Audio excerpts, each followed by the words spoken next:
the Bliss Business Podcast, the show about empathy, connection, and consciousness in business. Today's episode is brought to you by Zero Company, your paid search, social media, and programmatic ad experts. Hello and welcome back to the show. We are once again diving into scandal today, when business systems go bad. Last scandal edition, we covered the automotive industry. We covered financial before that. Today, we jump into healthcare, which has a range of especially awful scenarios. We'll touch on a few. Judging by the pregame discussion here, this may get a little fired up, but let's get rolling, guys. I'm Stephen Sakach here once again with Tullio Siragusa and Ash Maher. Hey, guys. You ready for this? Let's do it. Let's do this. Yes. So we want to look at scandals and systems gone sideways in order to spot trends on where these systems broke down. As we've seen from previous shows, these are often failures of really love when you get down to it, empathy, failures of not viewing things from a conscious capitalist perspective, not having a higher purpose, failures of just that sole pursuit of profit. And this is what happens when you don't build empathy and love into your business or government systems. So we're going to touch on three main healthcare scandals. We're going to cover the pharma industry with Purdue Pharma. Then we'll talk about Theranos. Both those have been recently featured in Hollywood productions, so you may be familiar with them. And then we'll talk about a lesser-known one from the VA. So first up, we're going to talk about Purdue Pharma and Oxy, which many of you are familiar with this. Purdue Pharma implemented aggressive marketing strategies for OxyContin, misleading healthcare providers and patients about the drug's addictiveness and safety. They claim that Oxy had a lower risk of addiction compared to other painkillers, which was untrue. Sales reps were trained to downplay the risks of addiction and encourage doctors to prescribe higher doses. So, and Purdue used a now infamous marketing phrase called pseudo-addiction, suggesting that patients displaying addiction-like behaviors were actually just in need of more pain medication. The company targeted high-prescribing doctors and provided financial incentives to them, including free trips and speaking fees. So they can't really commission people, but there are ways around this. The practice increased prescriptions and, of course, exacerbated the addiction crisis. The FDA failed here to adequately scrutinize Purdue's claims about Oxy. The initial approval of the drug did not account for its high potential for abuse. They gave it a label that stating that the delayed absorption of the drug was believed to reduce its abuse liability. So this claim was based on minimal evidence and later proved to be misleading, and Purdue basically just ran with this. Despite the mounting evidence of widespread abuse and addiction, regulatory bodies didn't take swift action to curtail Oxy's marketing or impose stricter controls. Purdue internally, they prioritized sales and profits over patient safety. So the company's leadership, particularly the Sackler family, pushed for higher sales without regard to the consequences. And then you see after this, there's a lot of court cases. Internal documents revealed that the executives were aware of the potential for abuse and just chose to ignore it to, chase those profits again. And so the company continued to promote that drug aggressively as evidence of its abuse mounted. So employees, again, we see this in all these other systems who raise concerns about this, were pretty much ignored or silenced. I think, guys, first off, as a marketing agency, I can't imagine the horror about this just because, we've done marketing for things like allergy medicine, but it's pretty benign stuff. But in this world, I know there's just a lot of regulatory compliance that you have to go through on things you can say and can't say. And Purdue just seemed to go way over the top in pursuing, hey, if we could just say this one thing instead of this other thing, no concern for the reality on the ground. Is they just wanted to be able to say this one thing over this other thing because that would just open the doors for them. And I think there's a lot of people along this whole chain who trust what they're being told, right? I mean, there's the system for pharma is really broken if something like this can happen just because a couple individuals are in there are able to just manipulate something, and everyone else is like, well, this is what we got, government approval on this, we can say this. So there's something, I think, inherently wrong when it comes to just having incentives in this system. And it's more appalling just seeing goals like increased consumption. And Ash, what is especially upsetting here is that purposeful exploitation of especially vulnerable people in pursuit of, the profits. Like, what were they doing in that regard? It was really crazy. So in terms of market analysis, they were trying to find areas that had the highest amount of medical professionals, doctors that would prescribe, and then areas that had issues with addiction, issues with pain, higher levels of it. So they found these populations that had addiction or needed pain relief. And with those populations, they found offices and clinics that have high prescription rates. So they were like, let's find the perfect doctor and find the perfect population, and let's just nail down and capitalize on that. And could you imagine? This is their ICP is the doctor who's morally has no conscience, and the patient who's going to crave this stuff, who's more prone to be addictive. That's our ICP that we're going to go target. Tullio, I'm so curious. So, in our marketing processes, we're always looking for that customer avatar, building out our customer personas. Imagine that table where they're building out this persona and they're saying, this is Dr. So-and-so. He prescribes his patients, overly prescribes. And then they have the persona, all right? This is patient so-and-so, addictive issues, pain, history of pain relief. I think they had documentation though to even exploit good doctors in these towns too. Right. Like, it's like, hey, we've got this. It says it's not addictive. This is approved. And I think in one of the movies they showed, it was like this coal mining town. And, my grandma was a coal miner's daughter. And, these are hardworking, trying to make ends meet. Yeah. And you've got these billionaires like vampires that are just preying upon these populations just to fill their banks with even more money they're probably never even going to spend, and could make interest on that would cover the whole population of this town. But it's appalling to say the least. And I think Tullio, what do you think about? I mean, they were ignoring so much of the devastation. Well, that's the whole thing. They were so focused on the business outcome for themselves that there was no consideration for the consequences, despite clear evidence of the devastating impact of their product. Purdue Pharma continued to prioritize profits over the health and safety of individuals. It's kind of like that was the drug for them. It's like, oh, look how much craveability there is for this.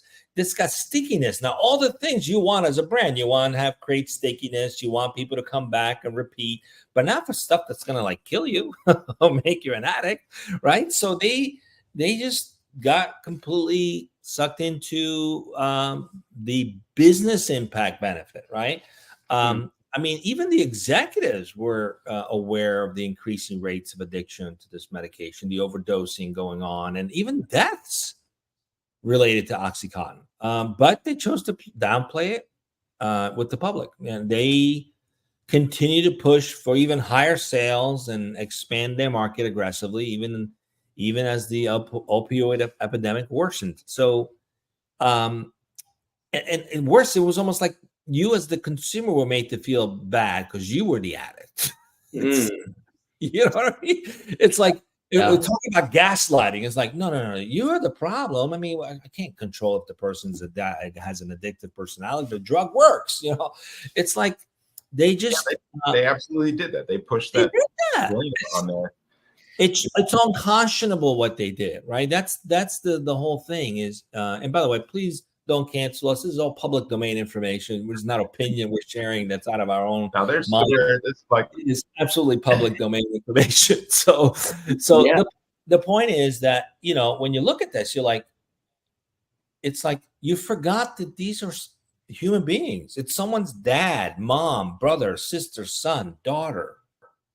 And you're ruining their lives just to push profits. Where's the responsibility there?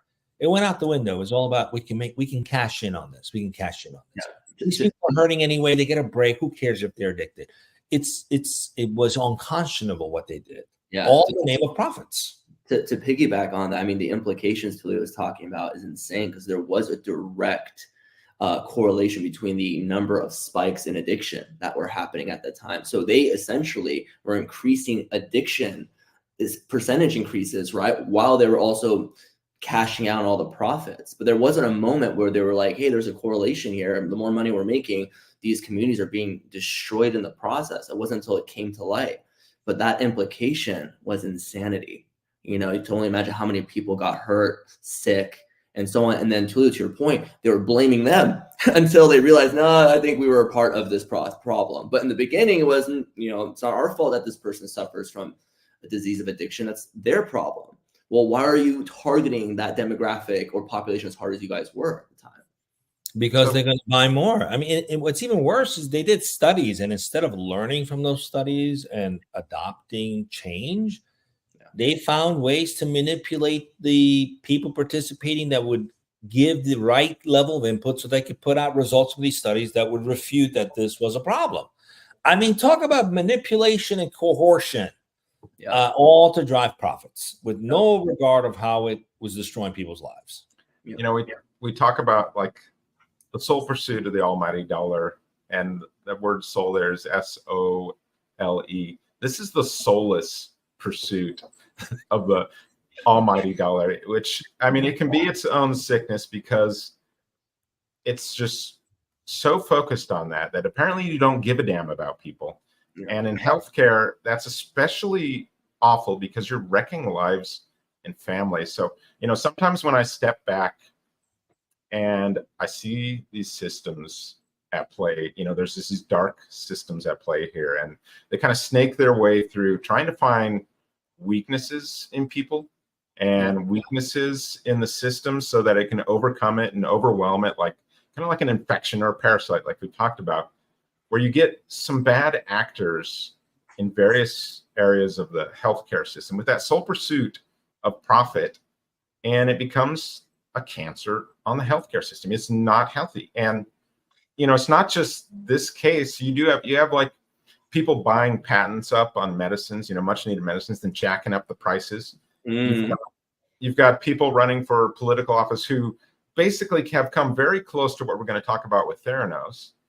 And you've got these gray areas where doctors can get money from drug makers, just enough of a gray area so that, it can't be like a direct commission or payment, but it's just enough of a gray area so that the darkness can snake its way in there, And there was this study that showed that doctors who get some sort of financial compensation from a drug manufacturer, that they're more likely to prescribe that drug. And so even though there's not direct payments, if I'm sending you off to some promotional talk or some consulting fee I'm giving you, this is what the study shows, is that you're going to be influenced, whether intentionally or unintentionally, but they showed that these doctors prescribe them more. And it's just, Purdue Pharma and the Sacklers, they just embody this disease in the system to the extreme. Like, they've found a way to exploit the system, sneak in there, and they're so far removed from some of these patients and great doctors too, that they're trusting this process not to fail them, right? So why do we have incentives in here? I mean, this whole business side of healthcare is just, we're asking for trouble because you're chasing quarterly returns, you're chasing higher stock prices, certain sales commissions, and there's so many business incentives along the way. We're just waiting for it to happen again and again, and we have smart people, Tullio. We have smart people that have run these things, smart business people, but are they freaking stupid in certain areas of their lives? When it comes to compassion and empathy, they're just not smart, and they're running amok in our system. And this just this is an extreme example, just showed that it just spread like a virus throughout the country. Billions and billions of dollars were made. Billions will continue to be made because of this disease of the healthcare system. You have to have a numbed out conscience to do this. There's no way. They're morally just bankrupt to be able to do this kind of thing. And what's worse, they were deceiving their own employees too, because I'm sure there were a lot of great men and women who are good people, who just got convinced of this stuff, and they're out there pushing it because they think they're doing something good, right? It's like, so it's far-reaching. It was an outcry attack, not only on the consumers and the patients who did this, but the entire medical community. There's a lot of good professionals with good moral standards who actually commit to doing good in that space who got impacted by all this. It just decays the entire system when people do this kind of thing. So how we do, Tullio, and I apologize, I just want to throw this one more piece out there, is that these systems, we talk about a bureaucracy, right? Where it's no longer, people forget who was the first person to create this system. At some point, it's something that may have happened way in the past, and then it just became a part of the system in general. And now as time has elapsed over time, we're now finding all these issues. But then the only way to fix this is to literally break it, only because we're talking about 50 years worth of healthcare knowledge and rationale. And maybe during that time when people were putting things together, there was some bad players. And now we're stuck with this system that there may have been really good players that kept things going. There may have been bad players. And now we have this, right? This is what we have now to deal with over years of system creation. And now the question becomes like, how do you fix something like that that's been built across, I take 50 years back, maybe 100 years, right, in the making. And I was like, how do you go back and be like, where do we fix this? Where do we do the right thing? Because now we're stuck with an antiquated system that has all these problems. Tullio, over years. Tullio, on Ash's point, we've talked about these top-down systems versus more, autonomized local systems with Jose Leal. We talked about that and specifically mentioned healthcare benefiting from that more localized community input, putting the patient's interest first. But ultimately, how can we bridge the gap here between people being treated and the boardroom? Like, if you make over $100 million, should you be forced to have like a chief compassion officer or something? Or how do we get compassion into that boardroom? Yeah, and I think the good news is there's been a push to diversify the boardroom, right? So that's good, to have a good mix of both men, women, also different diverse thought, but it's still very business oriented. I think there needs to be some room for higher consciousness individuals who maybe have devoted their lives to the greater good of humanity. Maybe they're not in it for the money. Maybe they're really just focused on being a voice of good consciousness in the world. Those were made good board members, I think. I think that's what's needed is there needs to be an injection of the human element. And also there needs to be committees. You've got all kinds of different committees on the board, right? You've got compensation committee, oversight committee, audit committee, right? Where's the one, we've talked about this, the employee satisfaction committee, that doesn't exist. And then the other one is the customer satisfaction committee or customer advocacy committee or empathy for our customers committee, something along the lines of bringing heart and love into the boardroom to balance out. True balance isn't going to happen just by having men and women, different races on the boardroom. It's going to happen by bringing in divergent thought processes, some who actually have more of a consciousness capitalism approach to things, and operate from a place of love, because that's where the breakdown is. All this is just, there's no love in that. There's no compassion. There's no care for another human being. It's treating people like they're the product. And I think that's where there's an opportunity in boardrooms to make a change, proactively make that change. Don't wait for disasters to happen. We've seen what happens with disasters. Proactively do it. Yeah. Ash, I think this is a good transition to Theranos, because there was a lot of like big names and people kind of attracted to this idea. So they were able to attract, some people I think who wanted to do good, yes, to the boardroom and stuff like that. And I think they were still able to even get away with it. Let's cover Theranos. This is another one of those stories Hollywood tackled. If everyone wants to watch, it's a great movie they put together on this. But give our listeners some background on this. This story was insane. So this woman comes up with this concept. She's a Stanford graduate, top of her class. And her product that she essentially won venture capital for was creating a device that can take a droplet of your blood and provide you all of the analysis of what's going on with your body, versus what the current method is, where they need to take at least a few. I don't know how much blood typically they take for a blood sample. Like a vial, a vial, right? Yeah. So they're doing away with the need for the vial, right? And you have to imagine. And it was going to like multiple big machines, and so they were trying to get this all into one machine with just a stick of the finger. And the timing is wrong. So if you got something terminal, by the time you find out what's going on, in some cases you lose the patient. Yeah, this is very rapid. Yeah. Great. Well, that was the pitch, right? You have to imagine. Amazing. It'd be awesome. And then the business heads that were listening to this, they were probably thinking about the numbers, the efficiency, the amount of people they could let go, right? They don't need all these things anymore. They don't need to send blood samples everywhere. They could just send all in one place. They only need a droplet, so they're saving on time. So it was a great idea, right? And it all started with good intentions. But as time progressed, and as you guys know the story, there was literally nothing of real value being presented. The product wasn't even complete. It was not able to accomplish what they were selling and what they were essentially promoting to the world. And even when they discovered that their product was faulty and not able to extrapolate all the information it needed, they were still selling it as if it was. And they were faking it, bringing it to these other third-party tools that are they were like, we're going to keep faking that this is going to do that, and we're going to figure it out.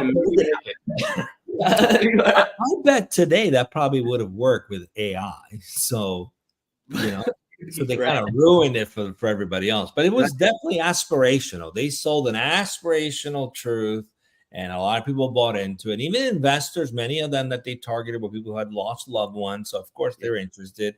And they're pulling at all the heartstrings from this, selling a dream and a fantasy that never materialized. They're selling, and I think they're also kind of buying into maybe like Elizabeth Holmes was this next whiz kid, Mark Zuckerberg.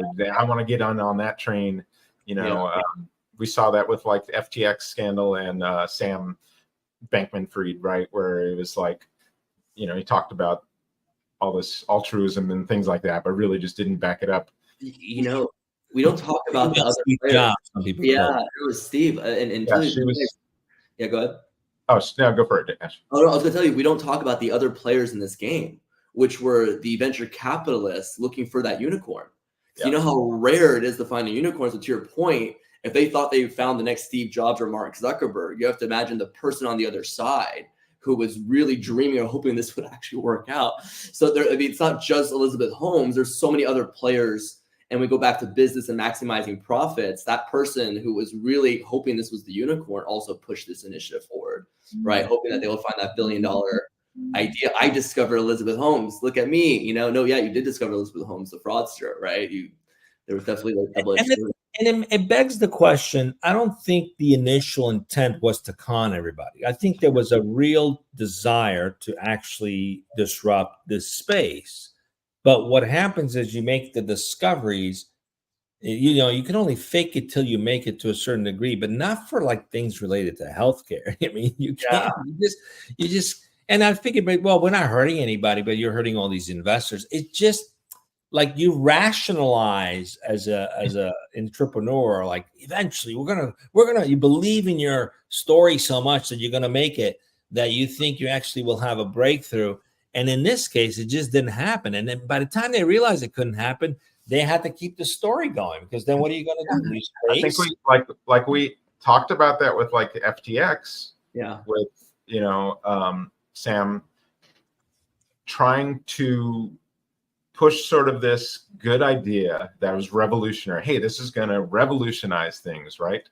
And then you see the same thing with Elizabeth Holmes in this case. Hey, this is going to revolutionize things, something that people can really buy into.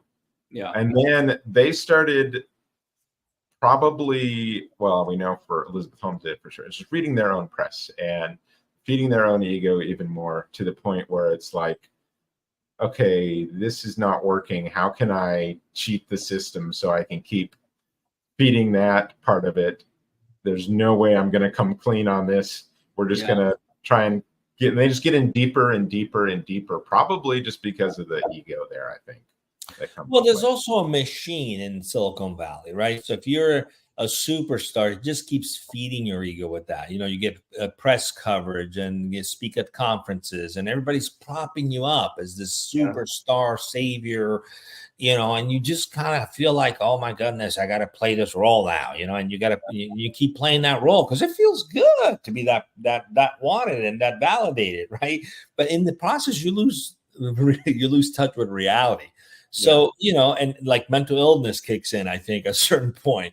So it's kind of like one of those things. And that's just, again, like, who was watching this? Yeah. Who was keeping an eye on this transition from an aspirational idea to just becoming a con artist? Like, who was keeping the eyes on this? Nobody. And I think you saw in Theranos a lot of times, like, they were keeping some things secret. They didn't have like a CFO because of some issues for like many years. They some people were, you know, basically silenced and shoved aside or kicked out of the system. And so you see this sort of power trip impacting every part of the business, where it's just, okay, we need to control this narrative. We've got $130 million locked up in this Walgreens contract. We've got, you know, people giving us billions here. We're going to not let this story get out. How can we just keep this going until maybe we come up with a miracle, Hail Mary on our product?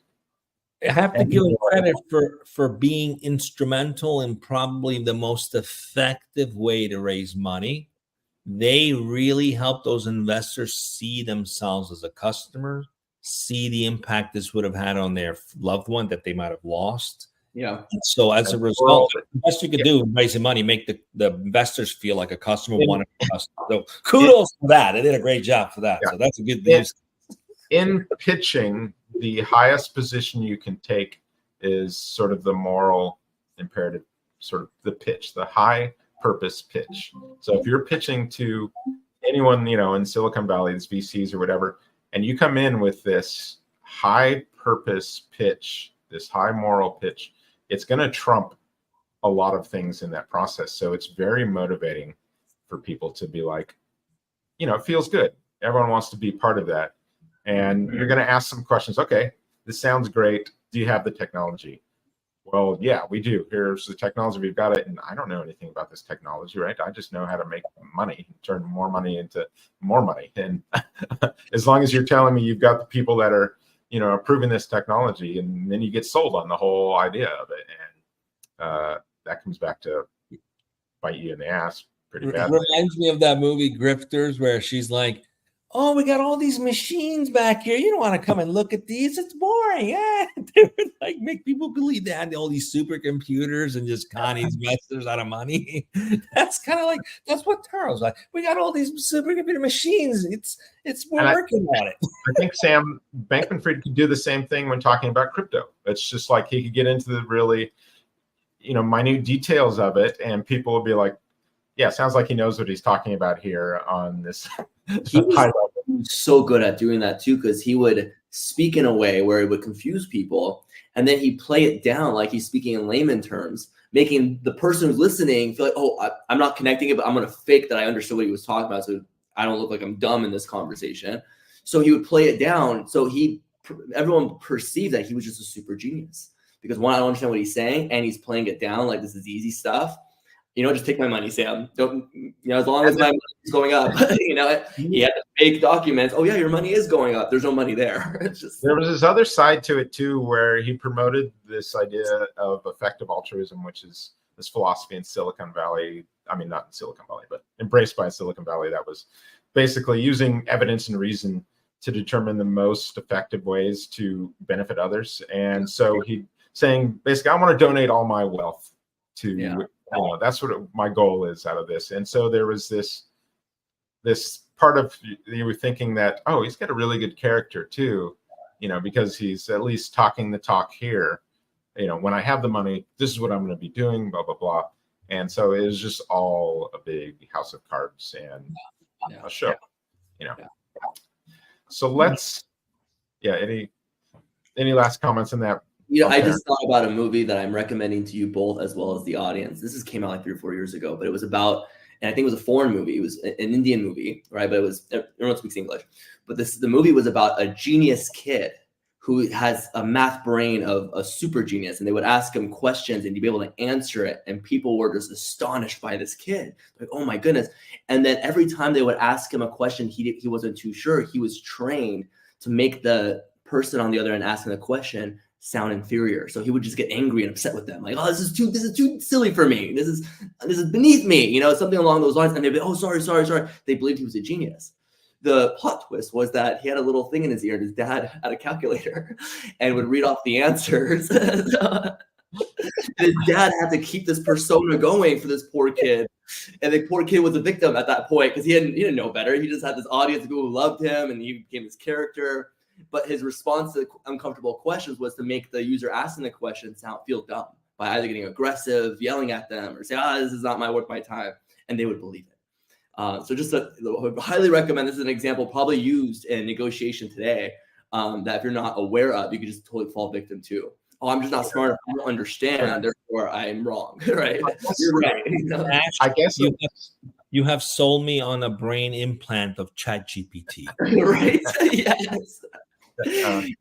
Someone out there install that when they implant it right in your brain, and as you listen, it processes and it gives you the answers. There you go. Yeah. That's the next Theranos. Yeah. That's crazy. Anyways, it's gonna help so many people today. Exactly. It's gonna make everybody smart, level everybody up. What we need though, like a 19-year-old, so that we can just put something in the ear and so I guess. Absolutely. Probably a stoner 19-year-old. That's our ICP target. Skateboarder. We'll pull a skateboarder off the street. You show how smart they can be without doing anything. They'll skateboard right into the pitch. So I think the system breakdown here, one of the system breakdowns here that we could probably mention is being starstruck, I guess, in a way that so in these 2 examples that we were just Theranos, FTX, and then the movie you're talking about, Ash, there's a starstruckness to it where you really don't question as much as you should, right? I think that's the theme we're seeing here. Tullio, let's talk about the VA, and there were incentives at play here, again, that backfired. Give a little background on this next scandal. So this one, it was literally like manipulation of records really comes to mind here. So they were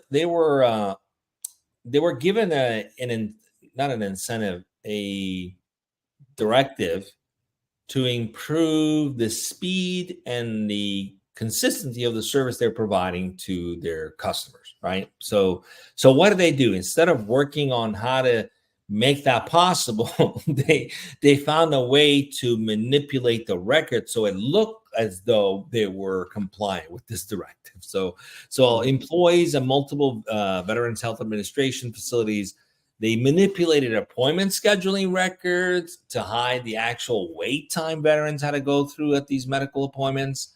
And then this practice was purely driven by trying to meet these metrics that were put in place and incentives for these metrics. They were incentivizing short time. So rather than solve the problem, they solved the problem by faking the numbers.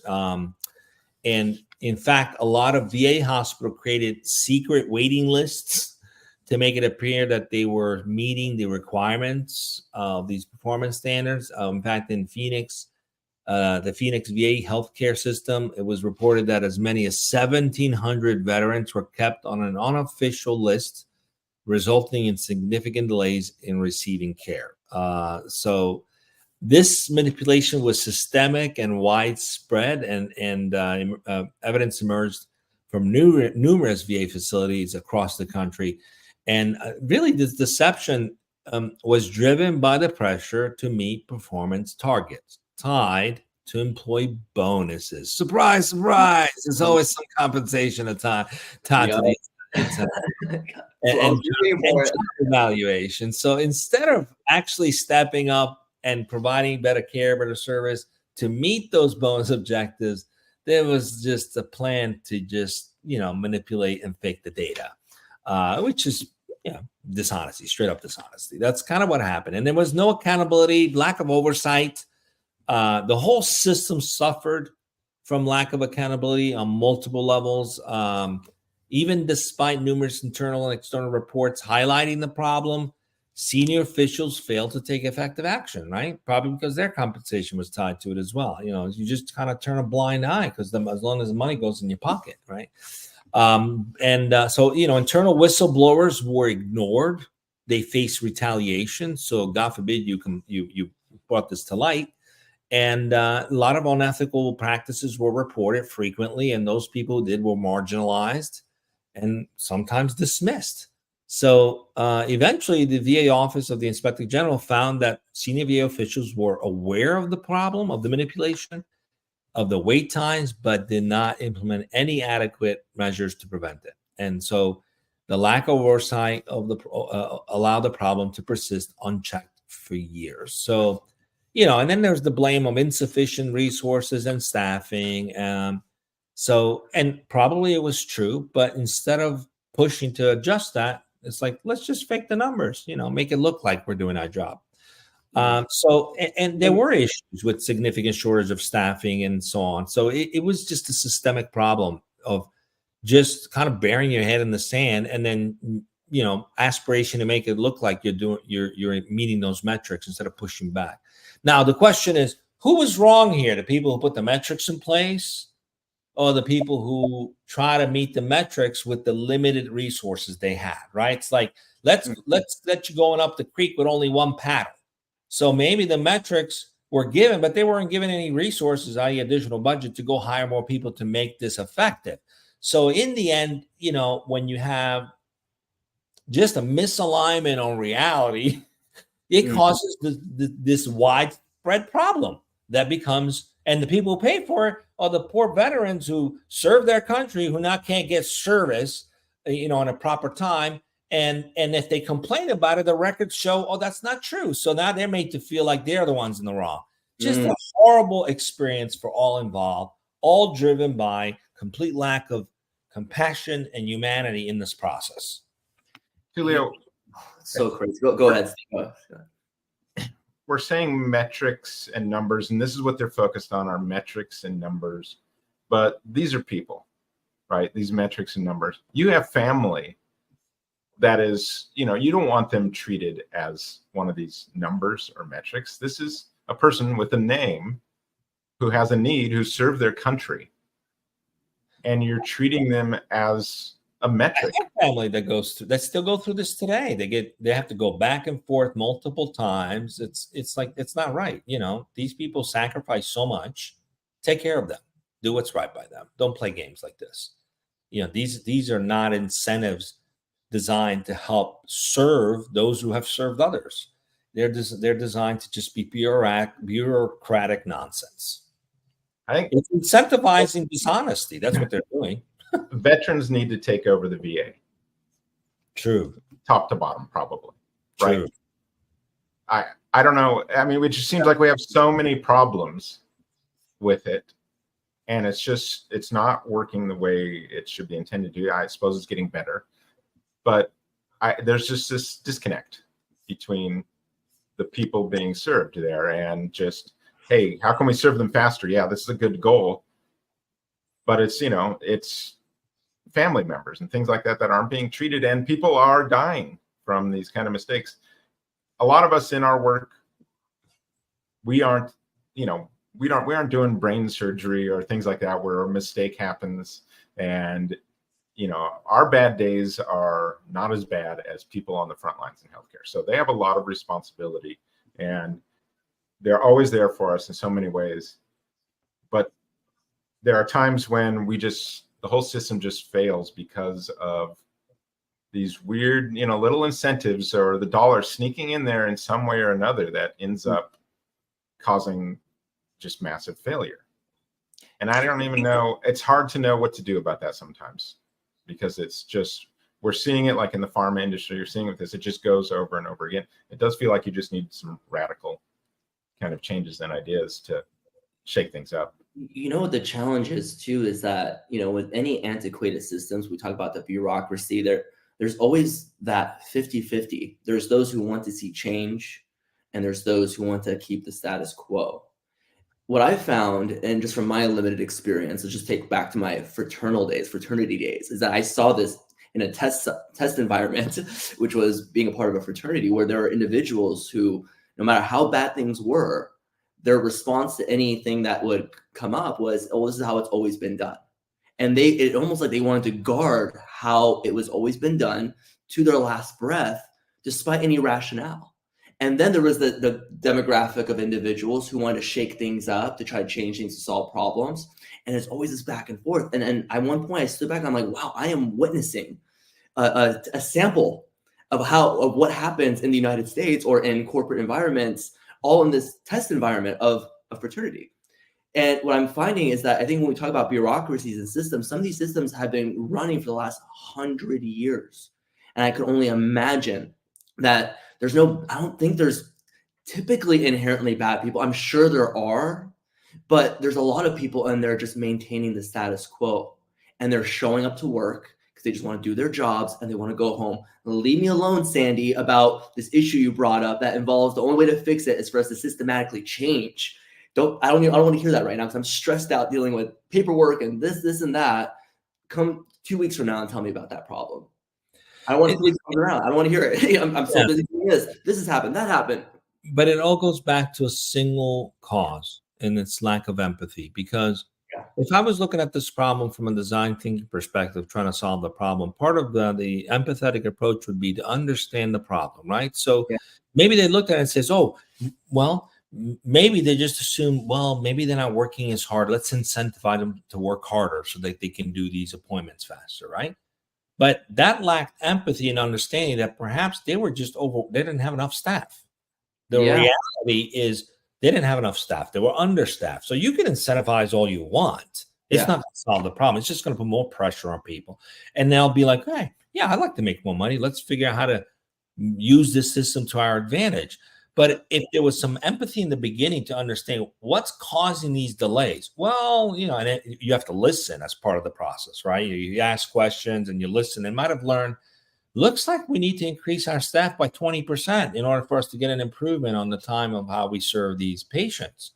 So that's now the bigger issue, right? Maybe they could have put that bonus money that they were serving aside to get people to do more towards actually hiring more people. The problem could have been solved so much more effectively with empathy. Without it, you're just making assumptions, thinking you can solve the problem by throwing money at it or incentives at it, because maybe you're just assuming they're lazy, when in reality, they just needed more help. So again, if you look at all these systems, it always goes back to a complete lack of empathy for people. Tullio, question for this, and this is actually a good. I think one of the biggest missed interview opportunities is that I don't think people gauge when they're bringing someone on into leadership what their level of empathy is. They look back at their track record of results and they bring these people into these environments. And the reason why I bring that up is that we know these characters. Tullio, you've worked in different environments. Don't you remember that person you worked with that actually enjoyed firing people? They actually enjoyed being that person to go tell that person, oh, that person's in trouble, I'm going to go write them up. And they actually enjoyed having that conversation. I hate to say, because I've known people like that. Me, I cannot stand to have a conversation. It's like they get a high from it. They get a high from hurting. Oh yeah, so-and-so did this and that. I have to go write her up. Of people who are assassins, they get a high from it. The problem is why they get to the position they're in is because we're just looking at, hey, they're able to do well financially. We're just looking at this one currency, this one scorecard of financial, monetary scorecard. We aren't looking at this other scorecard, this other currency of love. And it's not being tallied. There's no KPIs with that. And yes, we're talking about how do you change these systems? And that's why we keep talking about build love into scalable systems, because it can happen at any level with any person, just small little changes. And over time, the more you add to this, there are good people in all these systems, and there's so many constraints on them, and you've got to find ways to just chip away at them with one act of kindness, one act of love at a time, and find little places you can make a difference so that eventually you have more and more of that, and it builds up steam. And the data shows that companies who do this are more profitable. So there's more money to give away. There's more incentives to give away. Yeah. So the real incentive needs to be to incentivize people to remember, to be loving, to be empathetic, to be compassionate.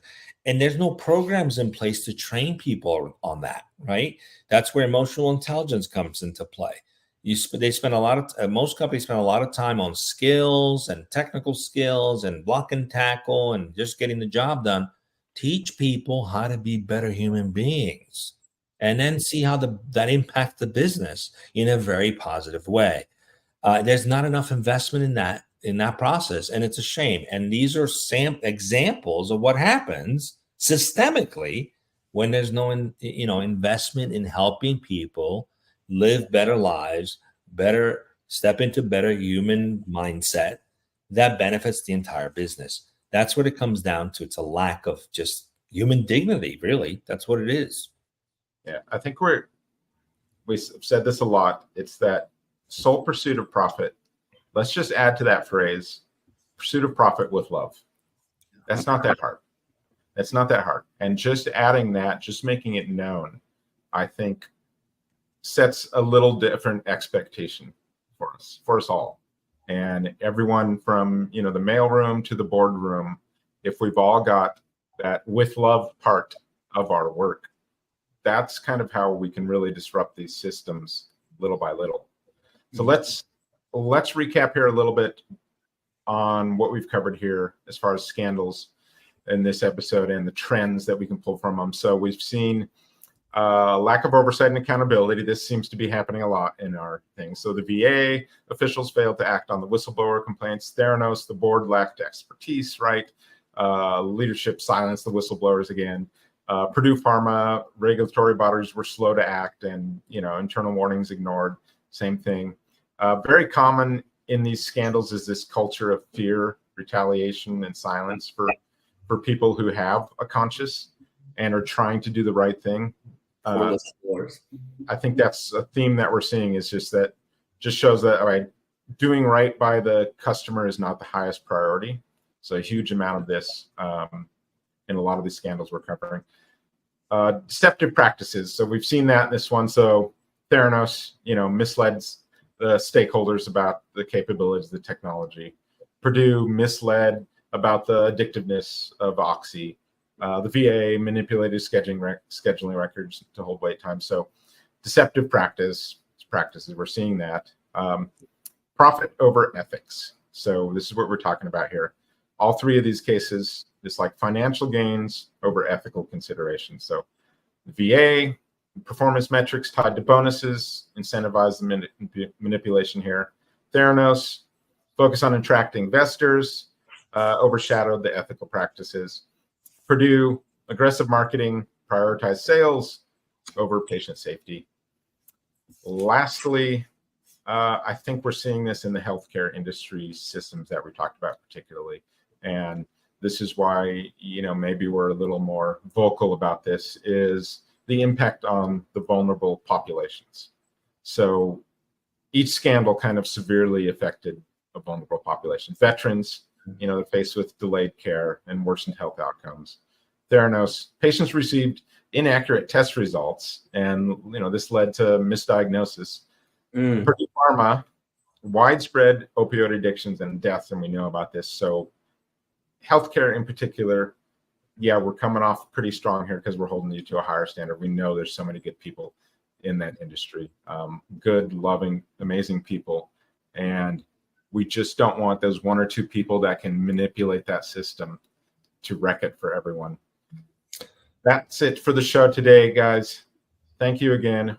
We will see you on the next Bliss Business Podcast.